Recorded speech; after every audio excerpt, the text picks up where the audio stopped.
Первая задача поэта – выдумать себя. Так говорил Иннокентий Анненский, он так и сделал. Он выдумал себя, и амплуа его будет учитель. Учитель в жизни, потому что он преподавал древнегреческий и латынь. Работал очень много, по 56 часов в неделю. Был директором Царскосельской гимназии, директором очень хорошим, потому что когда в 905 году его учеников привлекли к ответственности за участие в митингах, он пожертвовал своим статусом, своим директорским креслом, но заступился за них. Был он и учителем в поэзии. Так его называли и Николай Гумилев, и Анна Ахматова.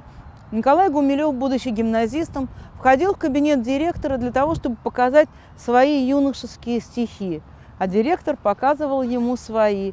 И это были первые шаги в большую поэзию, в акмеизм. Но появился Иннокентий Анненский в поэзии достаточно поздно, уже после 30 лет, потому что считал, что в жизни поэта обязательно должен быть жизненный опыт, багаж. Нужно, чтобы было что сказать читателю. И появляется он под псевдонимом «Никто». Это слово, сложенное из букв его имени – Иннокентий.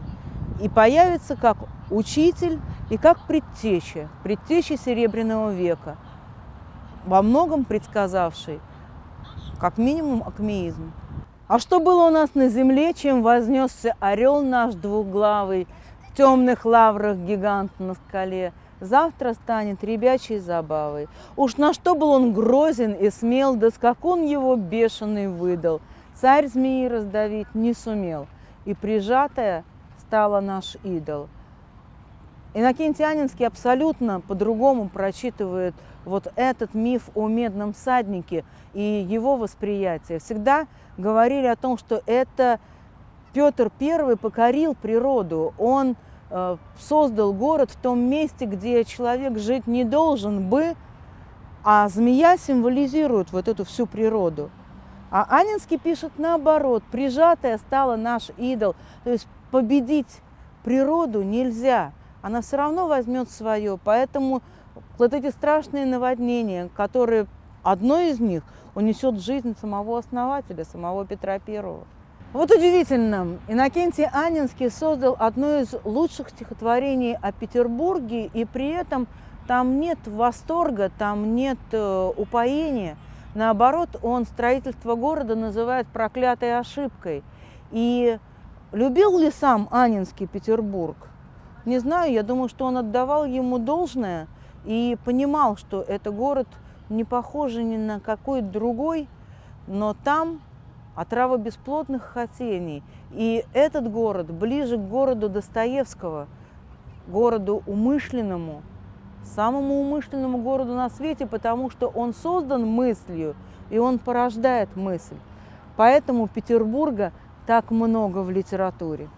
Одни из лучших стихотворений Иннокентия Анненского о вокзалах. Одно из них так и называется «Тоска вокзала».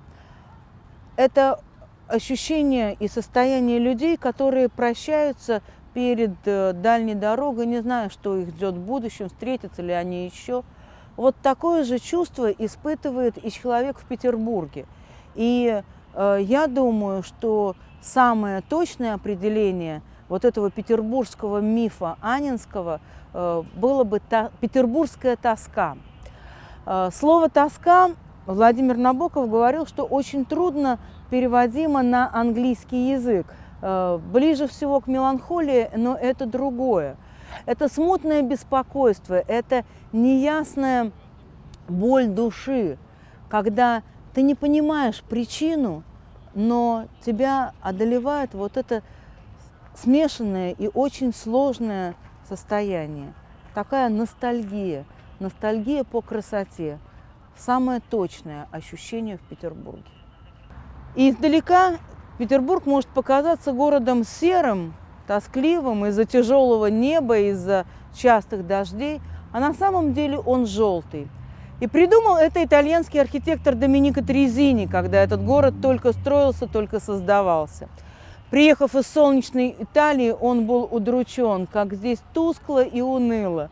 Поэтому он и предложил: давайте раскрасим дома в желтый цвет, как будто бы солнце спустилось на землю. Так сначала и делали, а потом забыли. И вспомнили об этом только в середине XIX века, когда Николай I приказал покрасить в желтый цвет все казенные учреждения, чтобы издалека было видно. А в конце XIX века желтый цвет Петербурга стал восприниматься уже по Достоевскому как цвет неблагополучный, цвет болезненный, цвет сумасшедший.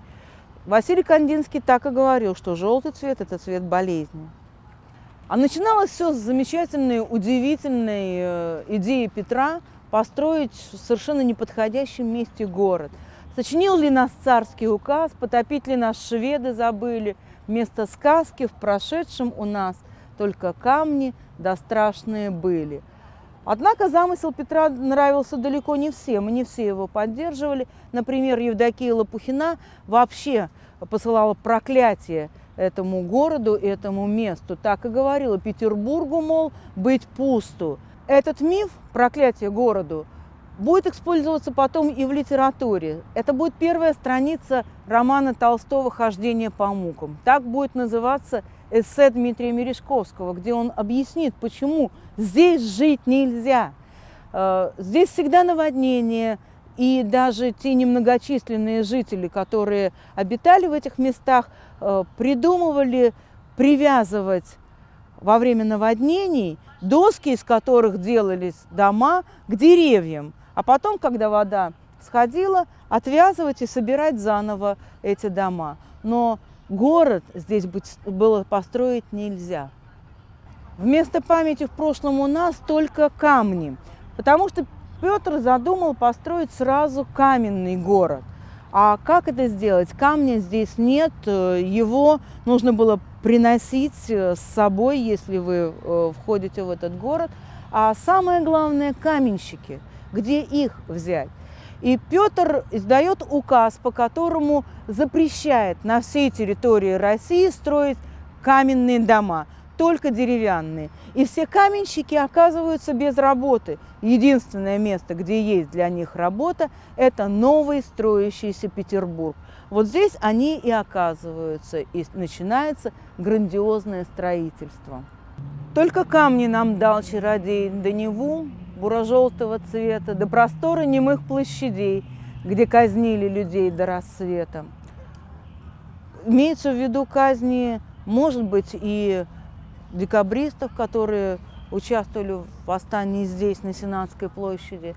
Может быть, и казнь на Семеновском плацу, где должны были казнить Достоевского. А может быть, это напоминание, что начиналось строительство Петербурга тоже с публичной казни, когда были подвешены за ребра 24 разбойника, чтобы не было преступников в этом городе. Последний год очень короткой своей поэтической жизни Иннокентий Анненский пишет, на мой взгляд, главное стихотворение, которое называется «Петербург». В этом стихотворении он объяснит магию этого города. Желтый пар петербургской зимы, желтый снег, облепающий плиты. Я не знаю, где вы и где мы, знаю только, что крепко мы слиты. Слиты единым пониманием красоты, единой истории,